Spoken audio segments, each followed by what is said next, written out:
Welcome into the College Basketball Recap Show. I'm your host, Coach Lieck, here to break down everything that happened in college basketball this weekend. And it was a wild weekend. Once again, we are leading up to March Madness, conference tournaments on the horizon. A lot of good action to recap and get to. Before I do that, make sure to subscribe to the channel. This is the Slobberknocker Sports Network. We have a full podcast that we do, basically just a sports talk show each week. So please subscribe to the channel and check out that podcast. Got a lot of great new content coming your way soon. So please support the channel if you like this content. But let's get right into this breakdown of all the games. And we're going to kind of go in order of the best game first, and then we'll kind of go down the list of the ranked teams. So we'll start with Houston, number 2 in the country, taking on Baylor. Big 12 matchup here. This was the best game of the day, in my opinion. Crazy game, back and forth, tale of two halves. Houston led 41-25 at halftime, 16-point lead. They shot over 60% from the field in the first half. Looked like they were going to run away with it. I'm not sure anybody watching that first half thought Baylor had much of a shot. But this is college basketball. It's hard to win on the road. It's hard to play in those environments, especially in a conference like the Big 12. And so we knew Baylor was going to make some sort of run. The question was, could Houston respond? Baylor makes a big-time run to start the half. 12-0 in the first 5 minutes, gets right back in the game, cuts the lead to 4. But to Houston's credit, every single time Baylor made a run in this game, with the exception of maybe the very, very end of the second half, Houston answered every single time. And they had a number of different guys step up and make big-time plays. I mean, just listen to their starters' numbers. Jamal Shed, 12. L.J. Cryer, 15. Juwan Roberts, 17. Emmanuel Sharp, 18. Jalen Francis, 8. Everyone was a threat. Everybody stepped up and made plays. Emmanuel Sharp made a couple shots in the second half that were absolutely ridiculous. Hit a deep three-pointer off the dribble late in the shot clock. Had a crazy shot in the next possession. That was a 2 where he was basically dead to rights and threw it up with 1 on the shot clock and made it. Juwan Roberts was incredible. He was the difference maker in this game and the reason they won. This was the best game he's ever played. He was absolutely fantastic because when all else was going wrong in the second half and their guards were struggling, they threw it into Juwan Roberts and said, go get us a bucket, and he did a lot. He finished with 17 points. He was 7 of 9 from the field, 3 of 4 from the free throw line. He's only 58% free throw shooter. 8 rebounds, 4 assists, 3 blocks, and 6 steals. He's a big man. He had 6 steals. He was absurd in that game. He averages 6 and 5 rebounds, or 6 and 6, really. 6.6 rebounds, 1 assist, less than a block, and less than a steal. He's had a couple of big games in conference. He had a 20-point outing at Cincinnati about 4 games ago. He did go for 20, 13, and 4 blocks at TCU in mid-January, but this was the best game of his career by far. He was the best player on the floor. The game kind of ping-ponged around between 4 and 8, with Houston leading the rest of the way. But again, it wasn't like Houston dominated the entirety of the game. Baylor was the better team in the second half. Houston was the much better team in the first half. Baylor cuts the lead to 1 a couple times in the final few minutes of the game. But again, every time they did that, Houston would answer. It felt like Baylor could not get a possession where they had a chance to take the lead. The crowd was going nuts. If they had gotten the lead, it felt like they might be able to win, but they just couldn't do it. After a Ray J. Dennis missed open layup, it looked really grim for the Bears. They were down 3 with under a minute to play. But then Jamal Shed misses a jumper. Baylor gets it back, and Houston gets called for a goaltend on a Ray J. Dennis layup attempt inside of a minute. The Bears are forced to foul, and Damian Dunn gets fouled with 16 seconds to go. He's a 65% free throw shooter. He had a 1-1 clutch first one, because if he misses the first one, I think Houston might lose the game. But he makes the first one, didn't get the second one. So Houston leads by 2 now. Baylor has the ball down 2 with 15 seconds to go. And after a timeout, Ray J. Dennis comes off a ball screen from Yves Misi, who is their 7-foot, 5-star prospect out of Cameroon. It was a very dangerous pass by Dennis, but a great catch by Misi. He had not scored the entire game, caught it, finished at the rim, and was fouled. So an and one. There was 4.4 seconds remaining, and all of a sudden, Houston has led the entire game. Baylor has never led And all of a sudden now, Baylor has a free throw with 4.4 to go to essentially win the game. Unfortunately for the Bears, Misi is a 58% free throw shooter. And like I said, he had not scored the whole game. So it's not like he was in a rhythm of shooting the ball. Not that he shoots jump shots anyway. He missed the free throw, unfortunately. And the ball was tipped around for a few seconds. It ends up in the hands of Jamal Shed, Houston's point guard and probably their best player. And he goes right up the right side of the floor, pulls up and kind of double clutches at the buzzer and buries a three, and it looked like the game was over. It felt like to me in real time that there's no way he had enough time to get down the floor because, like I said, after the free throw was missed, the ball was tipped around for about a second and a half or 2 seconds. It just didn't feel like the way the play played out that he had any chance to get it off. But then when I saw it come off his hands, I thought he did get it off. It was clear on review he didn't. It was late. Shot was waved off. Baylor has new life. Now we go to overtime. And again, now Houston's blown the 16-point lead. It looked like they had won the game. Huge letdown when they find out Shed's three doesn't count. Now we're going to overtime. Baylor wins the tip. Baylor scores on the first possession. And right there, it just felt like, man, this place is about to explode. The crowd's going nuts. Everything has collapsed in on itself for Houston. And they just answered. It was really, really impressive. I have to hand it to them. The next possession after Baylor takes the lead, who do they go to? They go right inside to their big man, Juwan Roberts, and he gets him a bucket when they needed it most. That's who they went to. He scores, ties the game. Houston ends up running away with it, but there was a key play I do want to mention. After that shot that tied the game for Juwan Roberts, Baylor had two really good looks at threes. Both missed. They would have put the Bears up by 3. Might have been a totally different finish. After the second miss, the ball was kind of tipped out near half court. There was no Houston player around the ball. It was an easy recovery for Baylor, who could have then taken it and had a chance to score once again, go up 2 or 3. And it would have been a kind of a scramble mode situation for Houston. It would have been an advantage for Baylor in the possession. And somehow Ray J. Dennis and Kendrick Nunn both don't communicate and both thought the other one was going to get it. Nobody grabs the ball. And all of a sudden, LJ Cryer out of nowhere comes up with the ball, goes down the length of the floor, gets fouled, makes both free throws. And pretty much after that, Houston ran away with it. Baylor made some big mistakes down the stretch. A terrible 3 by Ray J. Dennis when they were down 4 with under a minute. He had a real bad turnover. And then with like a minute 17 to go, there was a play where Kendrick Nunn drove to the basket and dropped it off to Misi. He had a wide open dunk and was trying to go up with it to dunk it and just lost the ball. It was one of the weirdest things I've ever seen. It would have cut it to a 1-point game with a minute to go. And I mean, it was a legitimate wide open dunk. It was going to be an uncontested dunk from a 7-footer, and he lost the ball. It was a huge mistake. But Houston showed me a lot today, man. That was a really, really impressive win. They showed a lot of mental toughness.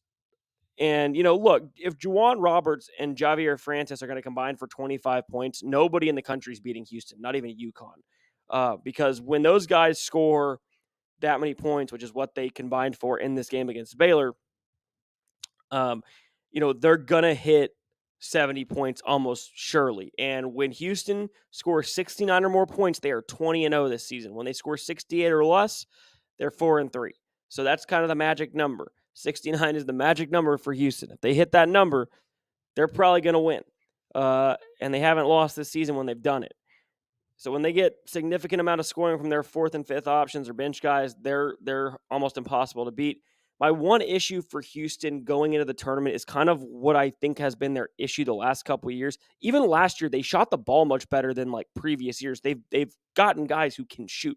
Emmanuel Sharp can shoot. I like him a lot. He makes a difference because he can catch. He's a catch and shoot guy and can shoot off the dribble. Most of Houston's guards are just off the dribble guys in the past, including Shed and Cryer. But my one issue for Houston is they rely too much on isolation basketball. They don't run a ton of offense. They rely a lot on Jamal Shed and LJ Cryer to just create shots for themselves and score on their own. Like I said, they love to dump the ball into the post, but when Roberts isn't scoring 20 or 17 and he's having an off night, those are tough shots. When they play against a really good big who's not a freshman like Baylor's, and he doesn't have those nights, now you're really relying on your guards to just isolate. Because they don't run a lot of actions and sets. Basically, you get in a situation where, okay, if you play a team who keeps you off the glass and you have an off shooting night, which happens to Houston quite a bit, if you don't win that offensive boards battle by a significant margin, you're going to lose. And that's what's happened to them in the last few tournaments, right? Happened to them last year against Miami. In that game against Miami, they didn't win the rebounding battle like they normally did. Houston's 3 guards then had to isolate a lot, and they had to rely on that. Miami led early, led at halftime. 3 guards for Houston combined for 14 of 36 from the field, 5 of 19 from 3 with 7 turnovers. And in that game, Shed was 5 of 19. In this game, Shed almost shot them out of the game. In this game, he was 5 of 19 against Baylor. And he did not shoot the ball well whatsoever. Baylor, on the other hand, still a good team. They're not great. My problem number one for them is their big man, right? Like, Misi's good. He's a 7-footer. He's a 5-star prospect. He's probably going to be really good, but he's not there yet. He's too inconsistent. He does not rebound well enough. It's so odd. He's 7 feet tall. He's had 6 games this year in conference play where he's had 2 rebounds or less. In all 6 of those games, he played 20 minutes or more. Like, if you're 7 feet tall and you're their big man and you're relied upon that much, they don't have another big man, Tamachachua, whose name I might have butchered right there off the bench. He hasn't been playing much at all as of late. So they rely big time on this big guy, and he's inconsistent. Inconsistent scoring, inconsistent rebounding. Problem number 2 is Baylor doesn't know who their best players are. Ray J. Dennis is a great story, right? He's got the condition where I think one leg is significantly smaller than the other. He's overcome that kind of disability, and he was terrific at Toledo. He's done a great job at Baylor, right? Like, I mean, transferring up to here, having that disability at this level, still performing at the level he has. He shot the ball really well. It's a great story. He's a good player. He's their 3rd best option, and he has the ball in his hands way too much, and he makes way too many mistakes. In this game against Houston, he had 8 turnovers, and he could have had even more. There was a couple that went to other guys on bad passes from him when they were saving it. That should have been his turnovers. He doesn't take great shots. Too many mistakes, too many bad decisions. But their best players are Jacoby Walter, who's a lottery pick, by the way. He's going to be like the number 1 or number 2, maybe number 3 pick. He's a stud. He was big time in the Houston game. And Jalen Bridges, who's an NBA player as well. You have 2 NBA players on your roster who are the best players on your team. And if Baylor wants to make a run to the Sweet 16 or the Elite 8, they need to figure that out. If they think Ray J. Dennis is their best player, they're going to lose in the second round. It's going to happen. He is not good enough to be your best player. I'm sorry. He's just not. That's the reality of it. I really like Ray J. Dennis. Good story. Great complimentary player. He's a clutch player, too. Like, in late game situations, if he's hot, he's not a bad guy to go to in some spots. But you got to rely on your best players in big moments. Let's move on to the only other ranked versus ranked matchup. That was Kentucky-Alabama. This was not a good game, at least for one side, and that was for Alabama. Kentucky routs the Crimson Tide 117-95. Yes, I did not misspeak. They scored 117 points in a collegiate game in 40 minutes. They scored 58 in the first half and 59 in the second half.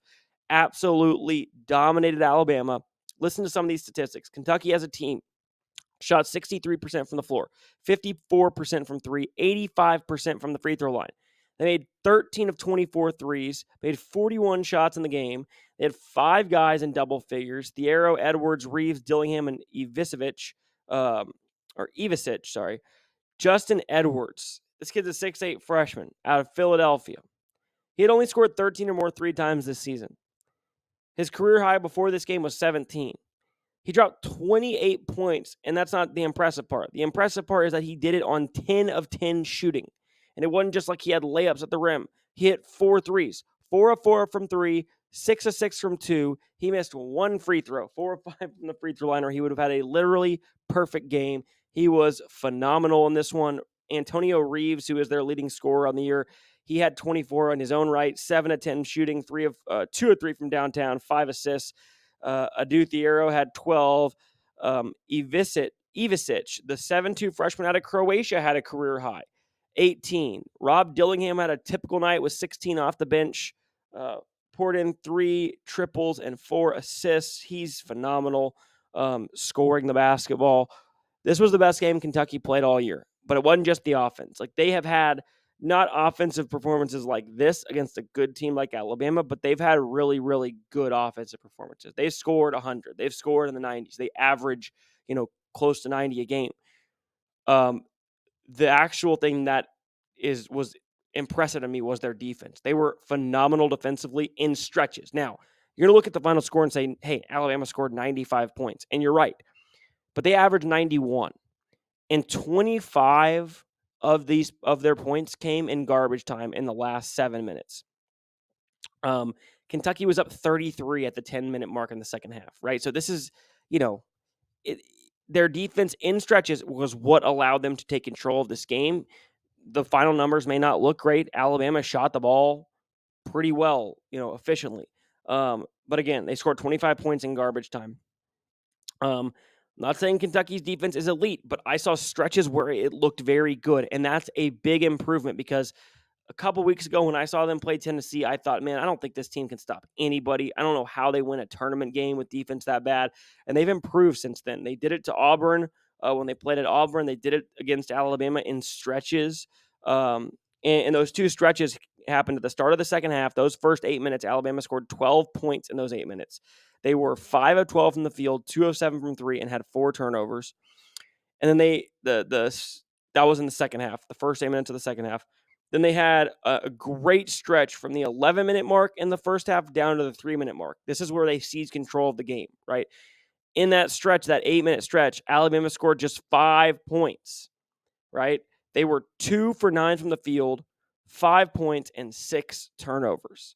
And Kentucky went on a 20-5 run in that stretch, seized control of the game, and never looked back.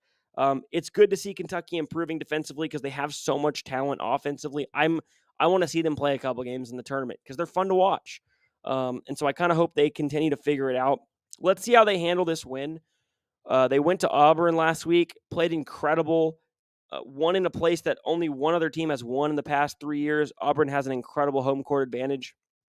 And yet they follow it up the next game. They go to LSU, who's one of the bottom teams in the conference, and they lose outright by 1 point. So let's see how they handle success here because they haven't handled it well as of late.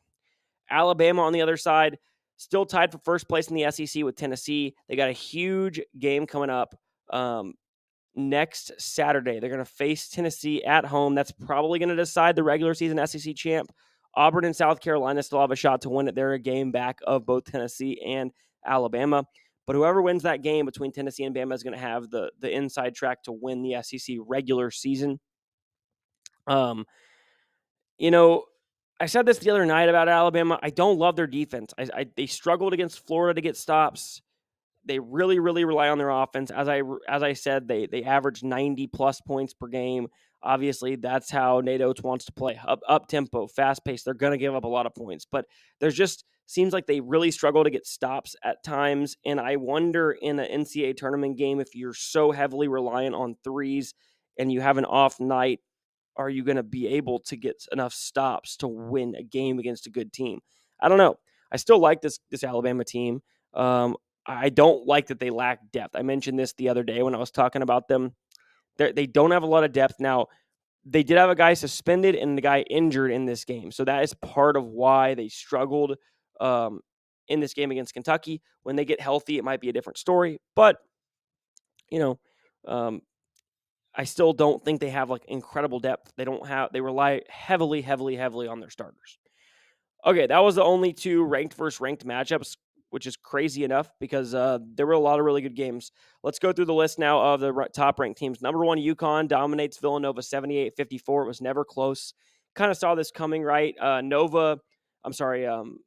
UConn was thoroughly beat by Creighton in their last outing for 44 minutes at Creighton. UConn's so damn good. They had won 14 consecutive Big East games before that. Almost set the record with 15 straight. So this was a terrible spot for Nova. Nova also played UConn close last time at home. And so UConn was ready for this one. They did not hold back. Cam Spencer, man, the point guard for Well, I guess he's kind of the two guard for UConn. Um, Man, I don't love some things about the transfer portal because I think it can hurt some of those smaller schools who have to work really hard to recruit and develop players. And it's like once they recruit and develop them, those kids leave to bigger schools now. So I don't like that part. But I will say, if the transfer portal doesn't exist, Cam Spencer never goes to UConn, and we probably never get to watch this guy play. Maybe if he makes the NCAA tournament one time. He was originally at Loyola, Maryland, transferred after 3 seasons to after 2 seasons, I believe, to Rutgers for 1 year, and then comes to UConn this season. So um, he has been as good, better than advertised. He might be their best player. He's that freaking good. Stat line against Nova: 25 points, 9 of 13 from the field. 5 of 9 from 3, 4 rebounds, 4 assists. You pair him and Tristan Newton together. It's just not fair. They're almost impossible to stop when you have to contain both those guys. You add in Stephon Castle, who's going to be probably a lottery pick, and he's starting to come on as of late as well. This is why the UConn's so good. They recruit well to their system. They find guys that are really, really good players who maybe weren't the highest recruits out. I know Castle's a high recruit, but Spencer is not. And they found him, and he's made a big, big difference in this season.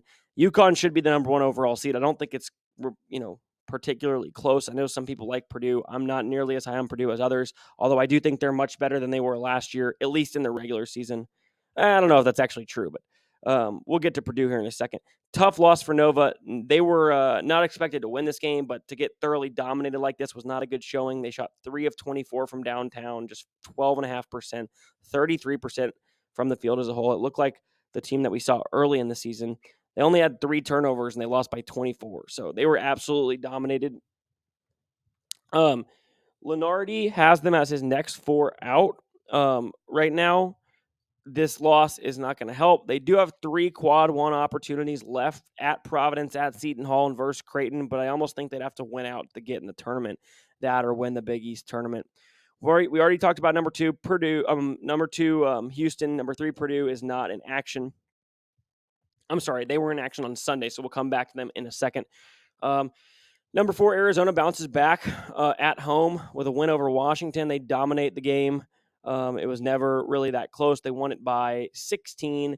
They lost to Wazoo the last time out, and you just kind of figured they were going to come out and play really well at home. They were never even – this game was never close. They shot 43% from 3 and hit 9 triples. 4 starters scored 14 or more points in the game. Caleb Love was fantastic, 9 of 19. 5 triples, had 28 points, 7 rebounds, 5 assists, and 2 steals.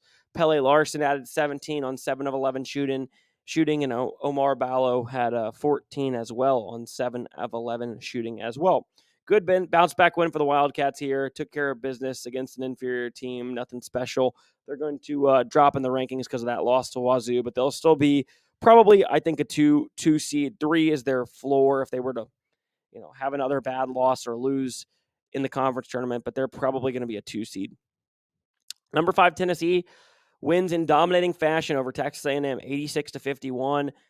They look like one of the best teams in the country, to be frank. Last time these two met, A&M pulled off the upset in College Station. There was actually a interesting little fiasco between Rick Barnes and Buzz Williams. Buzz Williams had to run onto the court to call a timeout, and he literally went in the middle of half court while a play was still going on to get the officials' attention, which he really didn't need to do. All he had to do was run down the sideline and find that official. But anyway, Rick Barnes was not happy because Buzz didn't get teed up, and it was kind of a big deal. And Rick Barnes called a timeout with like 30 seconds left just to let the officials hear about how bad they were in that game. And Rick did not want to let this one go lightly. He wanted to win this one by a lot, and that's exactly what they did.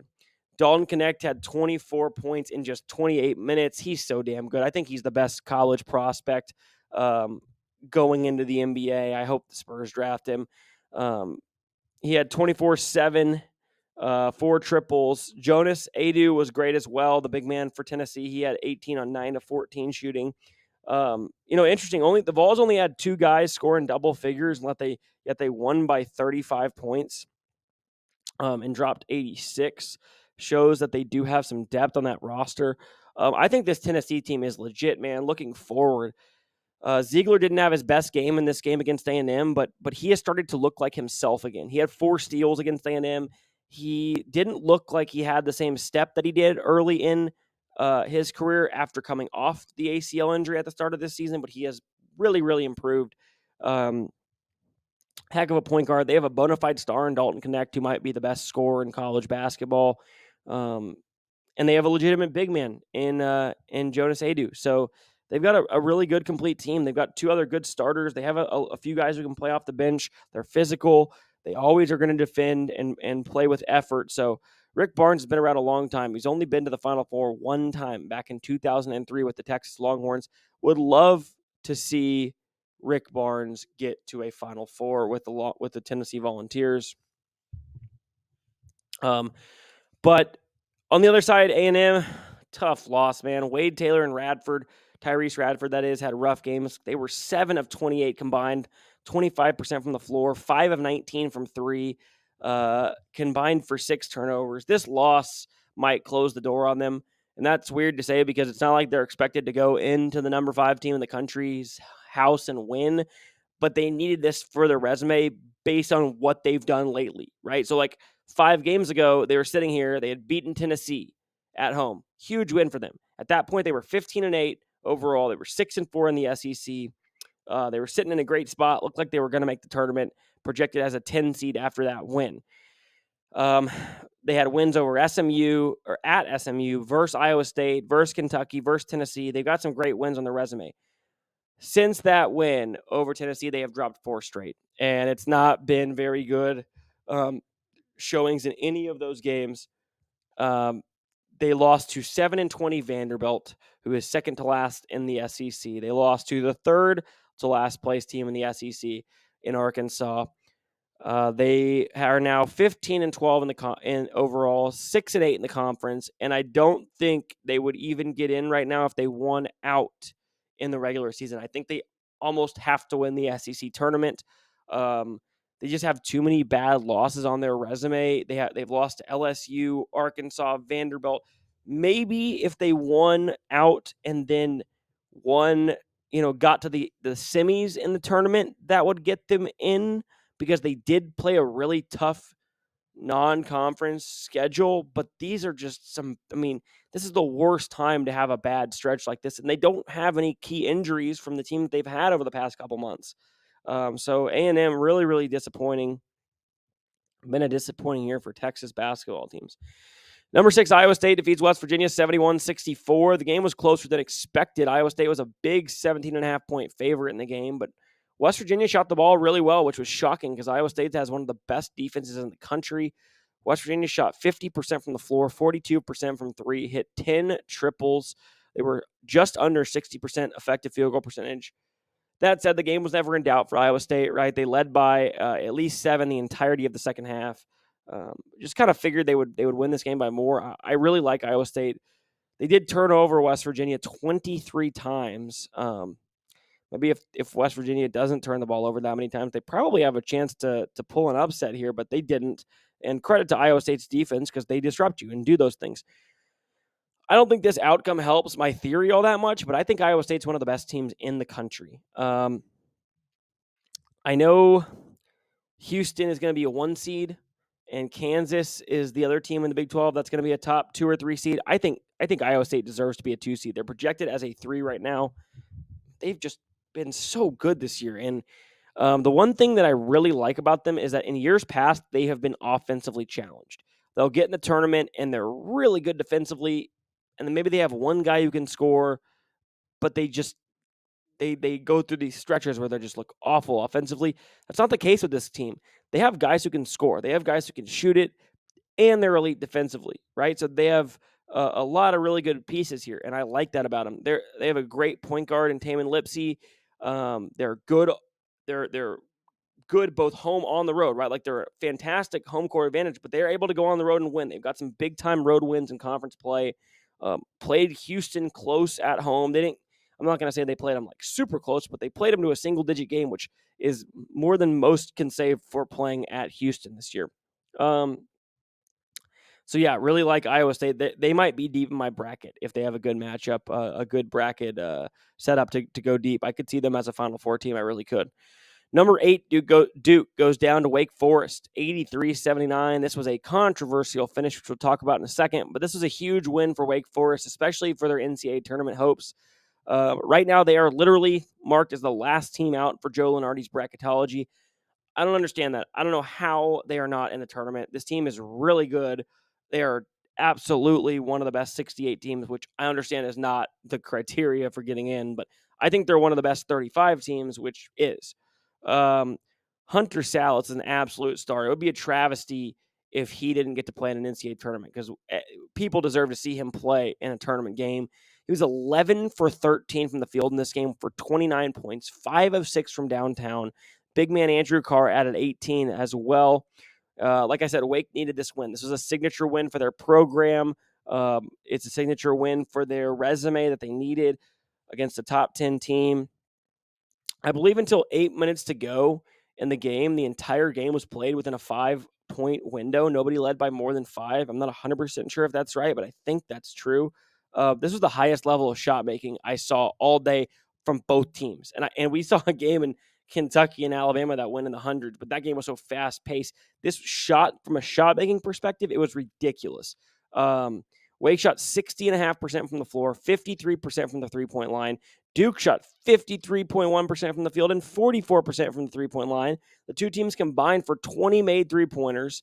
Wake took the lead with about 6 minutes to go after Duke was up, I believe, 5, and never gave it back. Kevin Miller, late in the game with about a minute to go, made a layup, and that put Wake up 5. Jeremy Roach then turned the ball over, and Wake had the ball up by 5 with 1 minute to go in the game.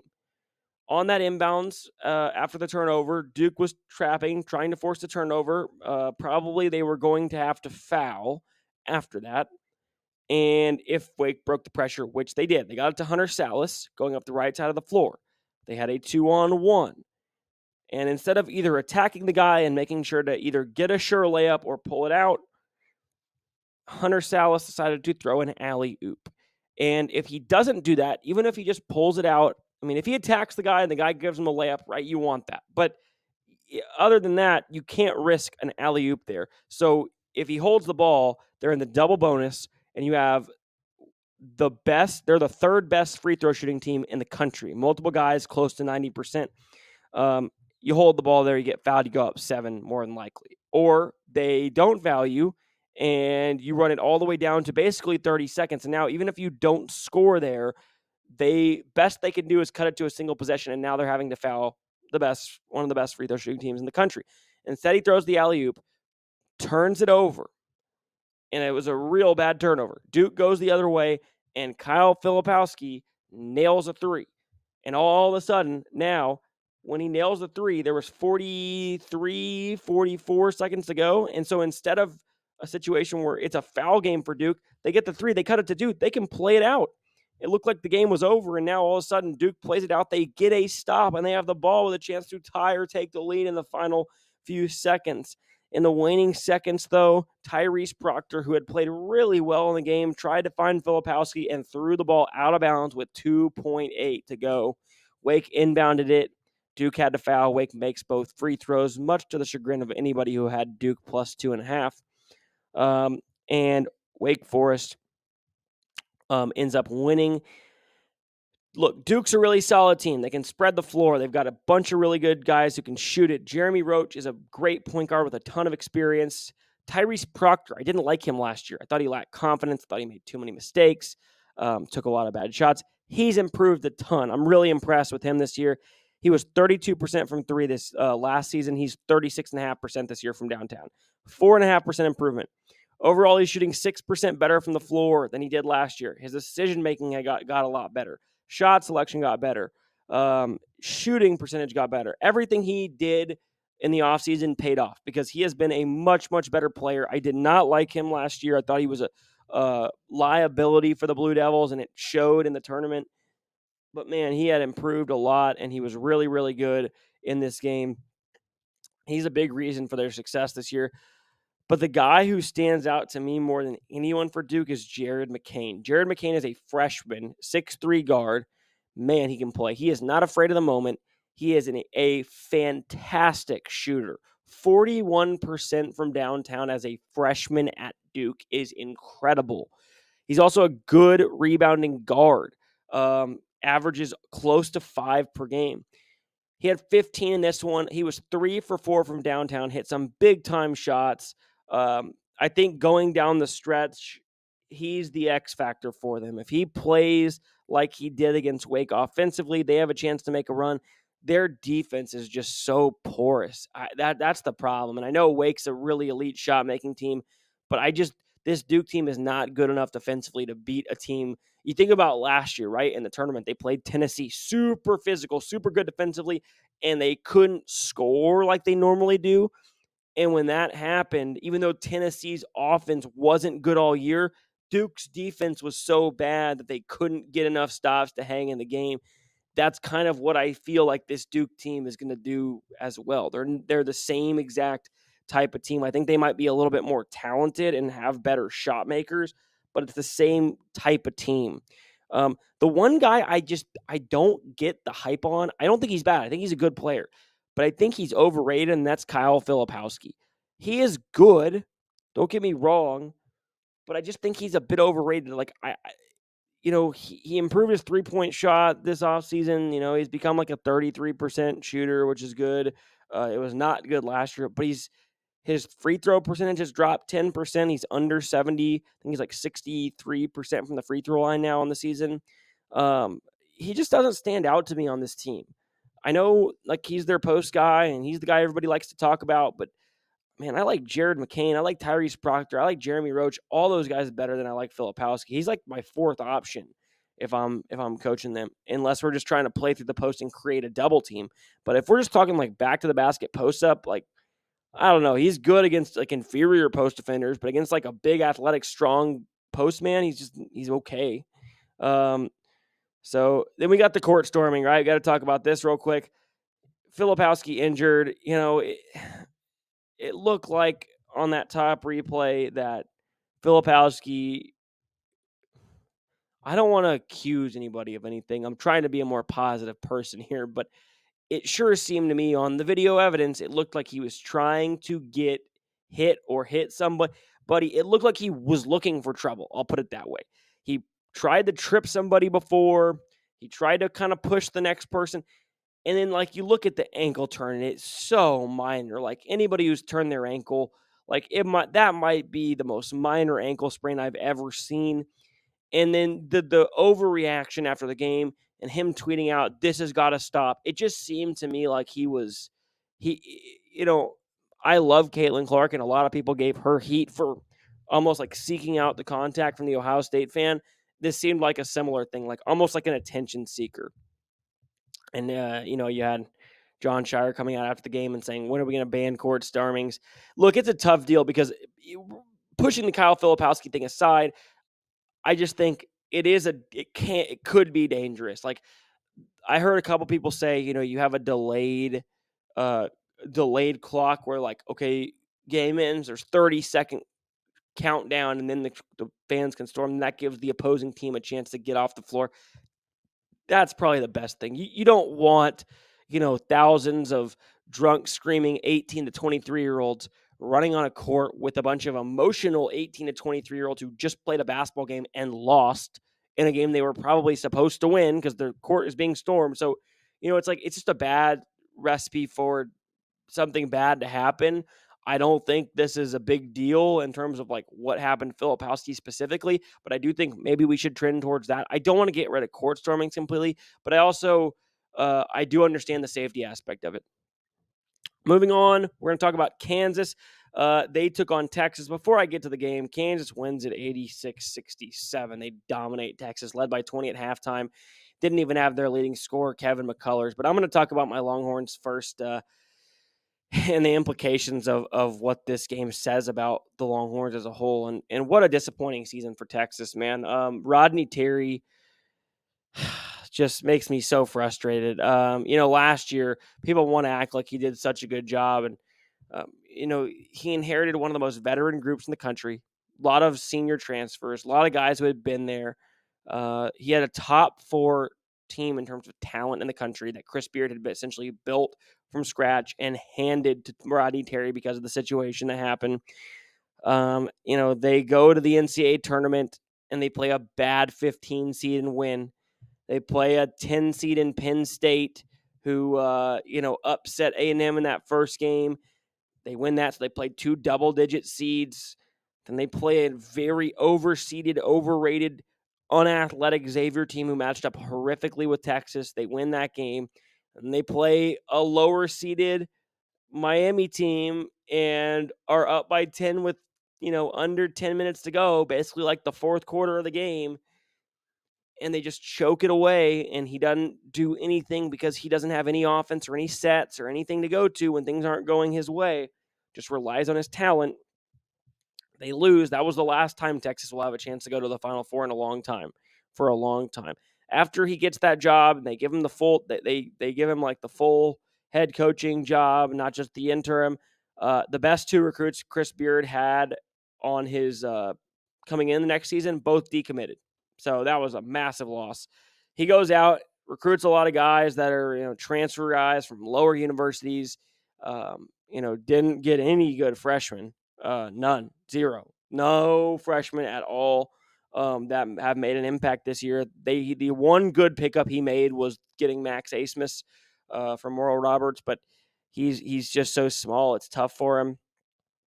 And so, look, there's a reason this guy's an older guy, and was an assistant at Texas.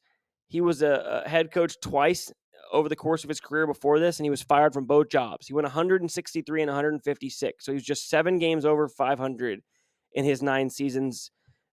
He made the NCAA tournament 1 time in 9 seasons, once. 0 conference titles, 0 NCAA tournament wins. The one time they went, they were bounced in the first round. And this game was just very indicative of Rodney Terry's career, right? Like, he is a rah-rah type of guy. Last year, the guys loved him. This year, it sure doesn't seem like they do. I've heard a lot of guys say that he has acted different this year since getting the head coaching job.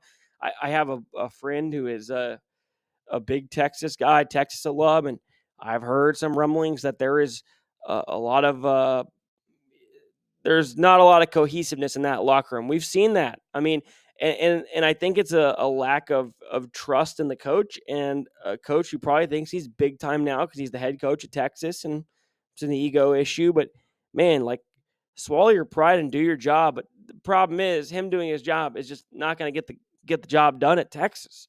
He doesn't run any actions. He doesn't do anything to put his players in position to succeed. You look at this game against Kansas. You lose by 20 on the road to a team without their leading scorer.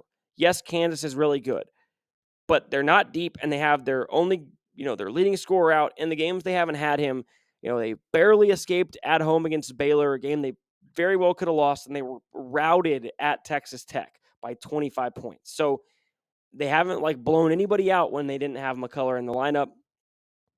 And Dylan DeSue, the best player for Texas, got 6 shots in this game. 6 shots. Your best player got 6 shots in a game where you're playing against a team who is very, very lacking depth, and you want to really put pressure on them, on Dickinson and those guys inside Adams to get fouls.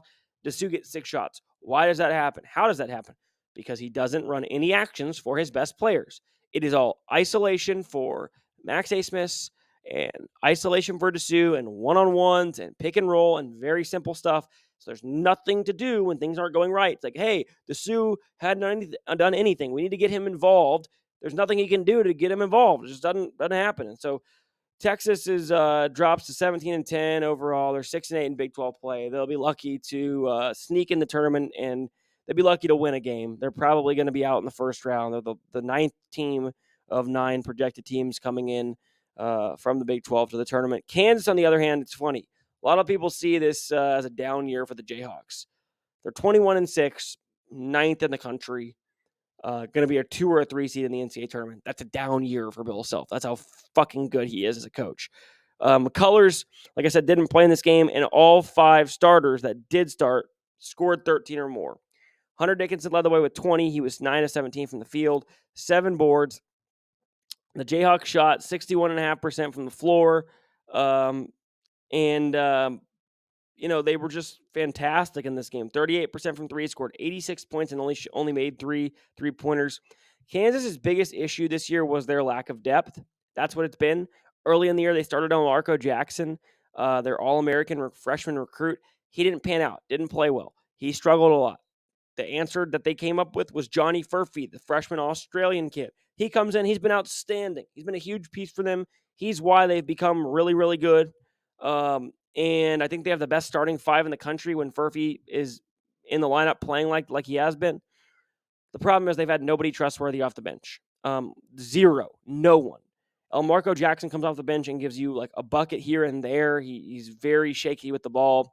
And with that lack of depth, it's hard to see how they make a Final Four run. There's just too many things that have to go right for you when you have that lack of depth.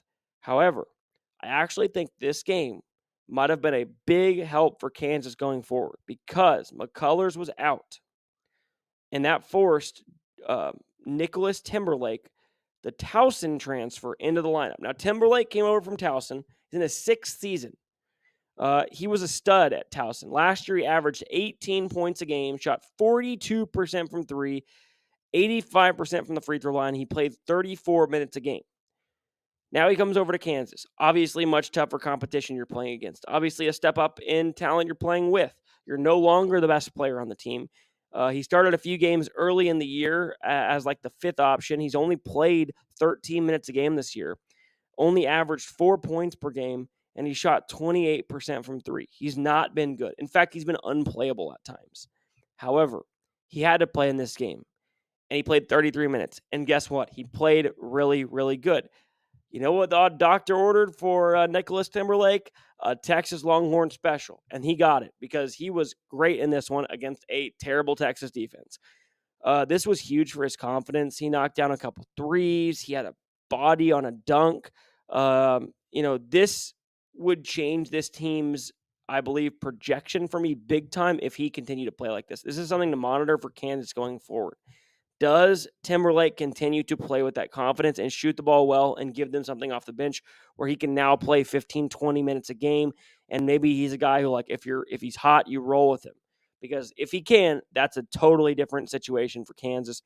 I don't think they can catch Houston in the standings, but if the Jayhawks win their next 3 games and Houston has an off night and loses just 1 game of their next 3, they play each other the last game of the season at Houston.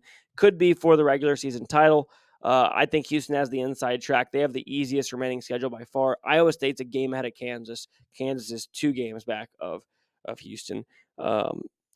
Moving on, number 10, UNC, North Carolina defeats Virginia 54-44. Yes, far off from the 117-95 win that we saw Kentucky hand Alabama. But the big win for the Tar Heels comes on the road in a place where they have had very little success. In fact, it was the longest losing streak that they had against any single team in program history, and they snapped that streak. And it's good for the Heels because after a 5-0 start on the road in conference play, where they covered all 5 numbers as road favorites, they dropped 2 of their last 3, almost lost all 3. They escaped Miami in a very close game. Like I said, low scoring affair, 98 points scored between the two. UNC is used to playing games in the 80s and the 90s, so it was good to see them win a game in the 50s, right? And they played pretty darn good defense. Cormac Ryan was huge. He's the Notre Dame transfer that came over to North Carolina. He has really struggled to shoot the ball this year. Before the game, going into this game, he was shooting just under 32% from 3 on the season. So this was big for his confidence because he hit 6 of 11 from downtown. He's now up to 33% on the season. They needed it badly, too, because R.J. Davis, the best player and leading scorer for the Heels, 1 of 14 from the floor. He was horrible shooting the ball, 1 of 8 from downtown. He finished with 12 points. He did go 9 of 10 from the free throw line, which helped his point total get over double digits, but didn't shoot well. If you'd have told me that R.J. Davis would go 1 of 14 and Armando Bacot would finish with 10 points, I would have told you Virginia wins this game easily. Unfortunately for the Hoos, they're just so offensively challenged. I mean, it's just hard to watch. I remember at the beginning of the season, people were saying, yeah, they're going to be more up-tempo a little bit. They're going to have better offense and play a little bit faster. It's just not been the case. They're still one of the slowest, if not the slowest team in the country tempo-wise.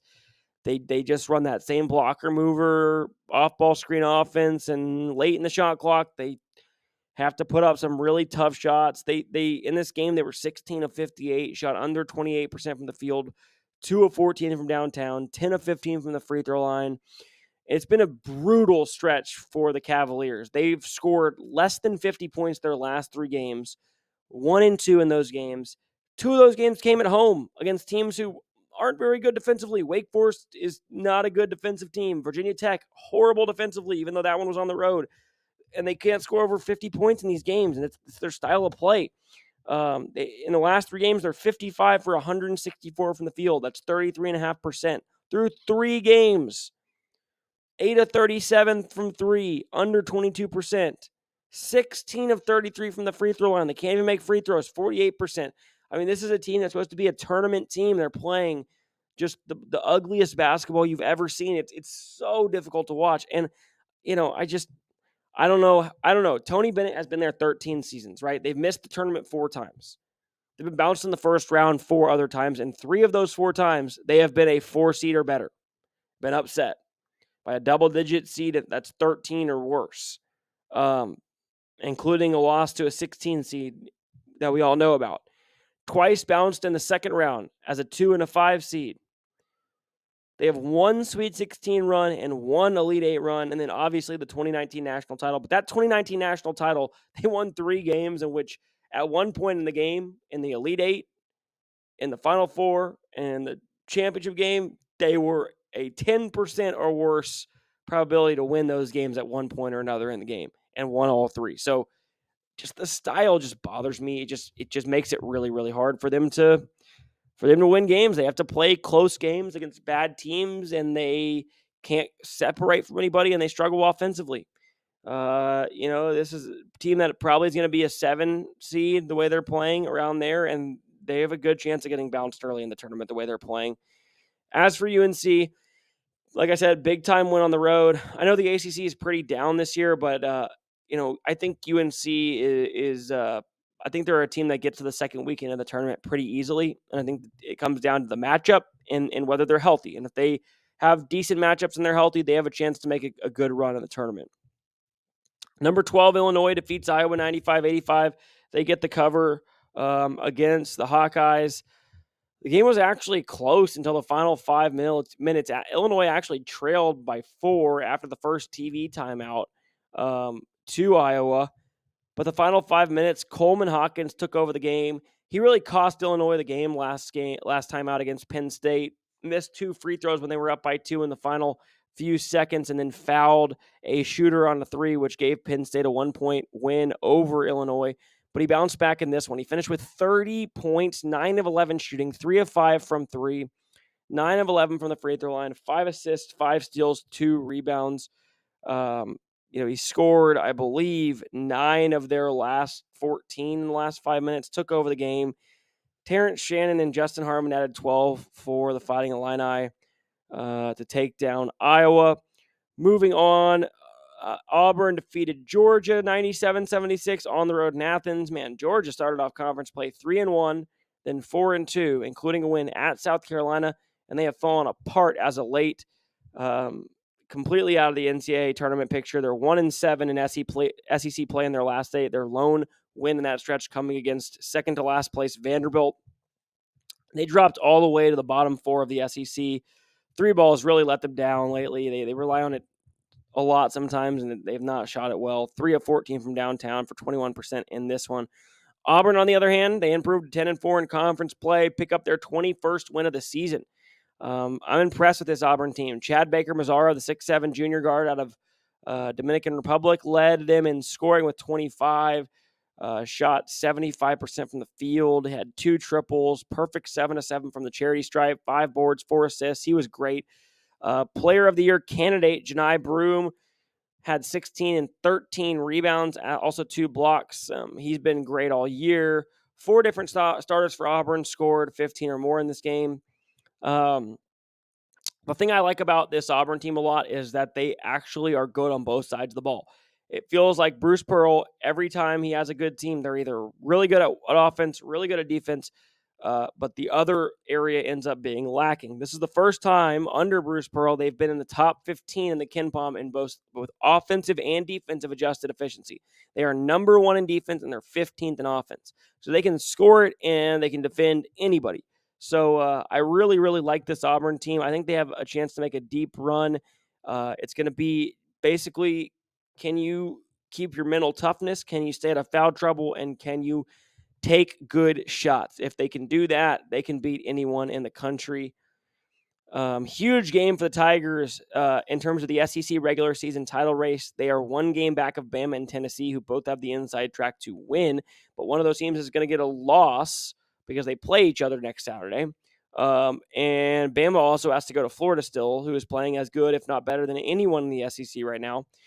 So Tennessee, that Auburn, after the Tennessee game, Auburn, they have 2 home games and 1 road game left. That road game is at Missouri, who's in last place in the conference. The other 2 home games are against unranked teams. So if they can find a way to beat Tennessee in their next matchup at Tennessee, big ask. They would have a very good chance to win the regular season title because I think they're going to win those last 3. Going to be fun, that SEC race down the stretch. Number 18, St. Mary's. The Gales win easily over San Diego, 88-62. They improved to 14-0 in the West Coast Conference. They will clinch the regular season title with a win of their final 2 games, of one of their final 2 games, or a loss by Gonzaga in either of those 2 games. They play each other the last 2, but St. Mary's should take care of business. They play Pepperdine next game, and they should win that and take control of, or take the championship of the West Coast Conference in the regular season. They're 14-0, perfect in the conference. It's one of the weirder years I've seen for St. Mary's. One of the weirder teams I've ever seen. I mean, they started off the season losing 3 of their first 5 games, and they started with a 3-5 record. They lost to Weber State, got beat at home by 25 against San Diego State, lost at home to Xavier by 20, also lost to Utah and Boise State. Since the Boise loss, where they sat 3-5, they won 17 of their last 18, including 14 straight conference games, undefeated in the West Coast Conference. Their lone loss came in a non-conference game to Missouri State. They went to Gonzaga and won. They in non-conference, even when they were struggling, they went to Colorado State and won at Colorado State, who's a top 25 team. They were number 13 in the country at the time, playing really well.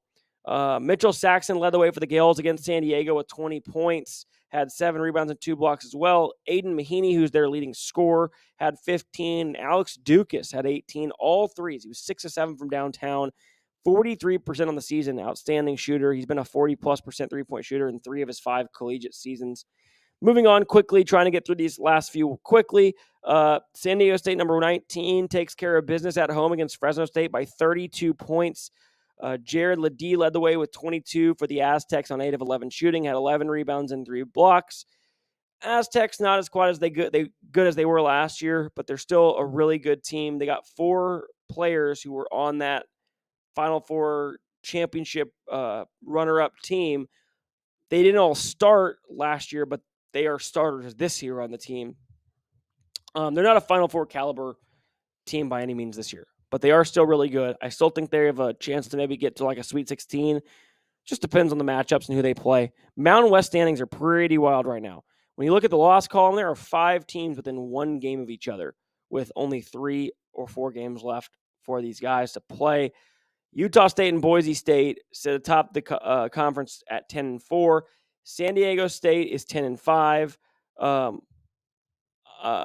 San Diego State, Nevada, and UNLV all have 5 losses.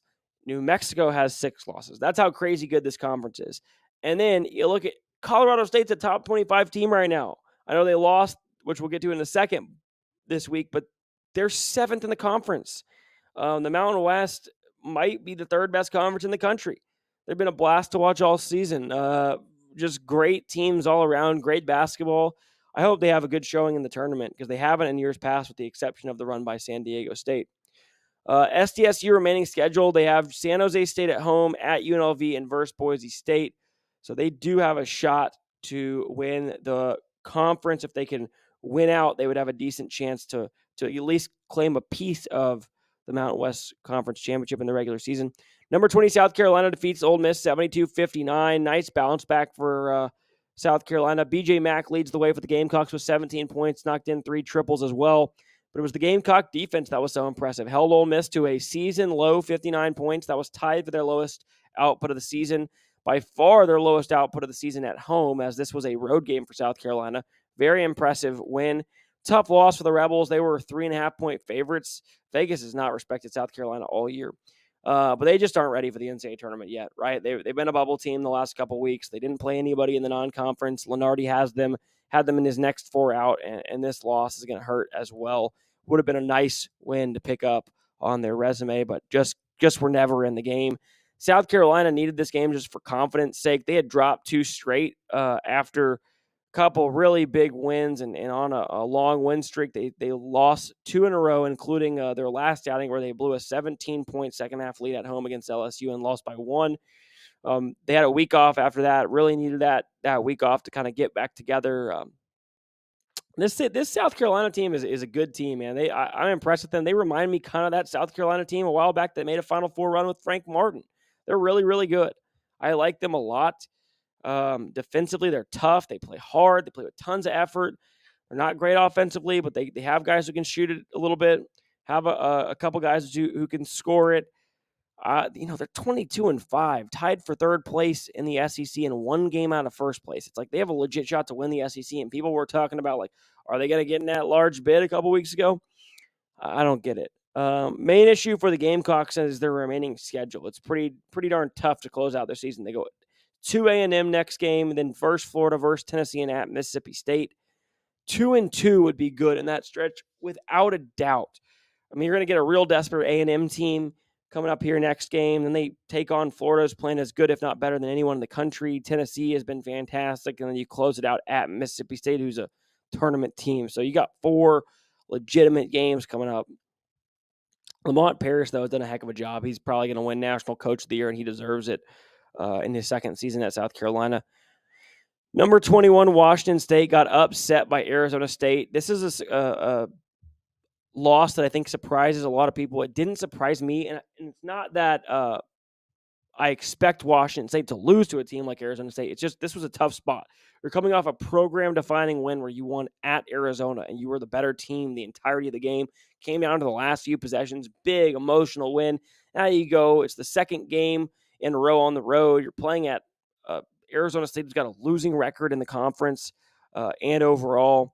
They were 2-7 in their last 9 games, and you played about as good as you could play at Arizona. And then they just had a really bad shooting night. Couldn't make shots. They were 3 of 18 from downtown, 39% from the floor as a whole. Turned it over 11 times, and then Arizona State shot like out of their mind. Washington State's been great defensively all year, and Arizona State has not been a good team on the offensive end of the floor. They shot 50% from the floor, 43% from beyond the arc, nearly 60% effective field goal percentage. I'm not worried about the Cougars at all. I think they're a really solid team. I think they're going to win a couple tournament games in the NCAA tournament. This could hurt their seeding a little bit, I guess, but it balances out. They beat Arizona, they lose to Arizona State. That's how college basketball goes. If you fade teams that have off of big program-defining wins, you make a lot of money in this business. So they also close out the year with 3 consecutive home games, which is a big plus for the Cougs. I think they'll finish it out with 3 straight wins, and I think they will end up tying Arizona for the conference, and they swept Arizona in the regular season, so that actually will be an outright conference title. Number 2, Colorado State falls to UNLV 76-70. Colorado State led by 2, 26-24 at halftime, but they were outscored by 8 in the second half. This has been a problem for Colorado State all year.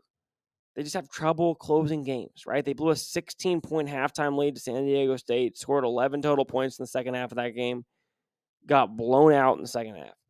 They led by 10 at Wyoming with 1 minute to play and ended up losing in overtime. It was an epic collapse. They led in this game for a lot of the second half, lost by 6. Led at the Pit in New Mexico in the second half. Blew that one. So I really like this Colorado State team. Isaiah Stevens, their point guard, is phenomenal. I think he's going to carry the team to a win or two in the NCAA tournament.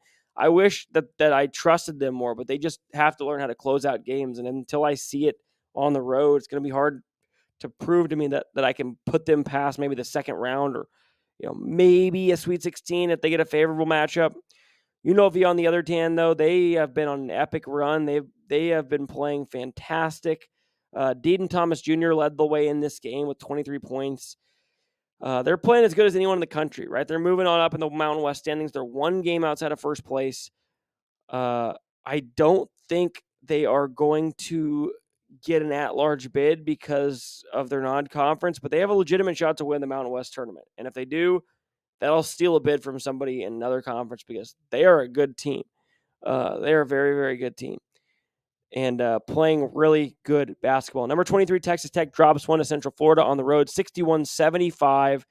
Darius Johnson and Jalen Sellers led the way for the Knights with 16 and 15 respectively. This is a bad loss for Texas Tech to a below-average Central Florida team on the road. They haven't played well on the road. They dropped to 6th in the conference, 8-6 in Big 12 play. Not that that's a bad Big 12 record, but I'm just not quite sure what this Tech team is. There's times where I think they're really good. And there's other times where I think they just disappoint me too much. They have not played well as of late. They're 3-5 in their last 8 games after a really hot start to conference play. Not playing good basketball, with the exception of that one win they had over Kansas, where they played without McCullers and DeJuan Harris was significantly hobbled. They barely won against TCU at home. And, they were really lucky to win that one. They lost at home to Cincy, lost at TCU, lost to Baylor, lost at Iowa State, lost for Central Florida. So, they're heavily relying on the three ball. They don't play well away from home. And Pop Isaacs, man, that guy kind of bothers me. He just doesn't know when to quit. He's not shot the ball well this year. 29% from downtown. They have a lot of really good players and good shooters, and he just tends to take way too many shots. He was 3 of 12 in this game against Central Florida, 1 of 8 from downtown. Takes really tough shots. He's a microwave. When he gets hot, nobody's better in the country at streaky shooting than him. He gets hot, he can make shit from anywhere. But if he's not hot, which he's not been most of the season, it's ugly at times. They have Texas and Baylor at home, West Virginia and Okie State on the road, their final 4 games. So we'll see where they finish. I think they're a 6 or a 7 seed right now. Number 24, Florida beats Vanderbilt 77-64. I wonder if Jerry Stackhouse is going to get fired at the end of this season. It's been a bad showing for Vandy. They lost some key pieces from last year, but they returned their best 2 guards. And this was a team that was one of the hottest teams in the country at the end of the season last year. I thought they deserved to get in the NCAA tournament. They did not get a bid, but it's been a joke of a season for Vandy. They lose to Presbyterian to start the season. Then they go, into SEC play, lose their first 10. They're 2-12 in SEC play. Their lone wins have come against Missouri and Texas A&M, which has been a terrible year. Stackhouse, if he does maintain his job, it's going to be for 1 more year unless he shows some serious improvement next year. Florida's playing as good as anyone in the country. They're 8-2 in their last 10 games. Those 2 losses at A&M by 1, at Bama by 5. Very well could have won both those games. A couple plays here or there, and they are 10-0 in their last 10. They're going to be dangerous in the tournament. This team is playing great. Condon, the big man, is really, really good. They have some guards who can really fill it up from the outside. They can shoot the ball. They play hard. Got some really good athletes. So they're a fun team to watch. BYU is my last top 25 team. We'll wrap this up. They are upset by K-State by 10. Arthur Kaluma was great for Kansas State. He had 28 points. The Creighton transfer was 8 of 11 from the field, 2 of 3 from downtown. Tyler Perry added 16 points, hit 4 triples, and BYU shot a horrific 6 of 31 from downtown, 19%. And that's the problem with this BYU team. They rely too heavily on the 3 ball. And when things aren't going their way and they're not shooting it, they can get beat by a much worse team. Seen it happen. Saw them lose at home to Cincy earlier this year. They lost to Oklahoma State, right? They dropped this one at Kansas State, who's not played well. They're a very weird team and beat some really good teams and they lose to some teams that aren't great. So K-State, on the other hand, they're out of the tournament, right? And no matter what they do, unless they win the Big 12 tournament, that's pretty much it for them. They gave away their hope of a tournament bid a while ago after a really good run to the Elite Eight last year. Almost made it to the Final Four, but that wraps up our top 25 recap. I know I went way long on the video, but had to break down every top 25 matchup on the college basketball slate. So this is the in-depth breakdown. I'm going to do a quicker, if you want the quicker recap, I'm going to go through every game as quickly as I can on my next video. But make sure to like and subscribe to the video. Thanks for tuning in to watch the college basketball recap show. Hope you guys have a great week. I'll be back this week to recap games throughout the week, each of the weeknights, Monday, Tuesday, Wednesday, Thursday, and Friday. And we are almost to conference championships, boys and girls, and it's going to be a interesting time in college basketball. Going to be really, really fun as we get closer to March Madness. So again, make sure to subscribe, like, comment. Thanks for your support. Thanks for tuning in. Catch you next time.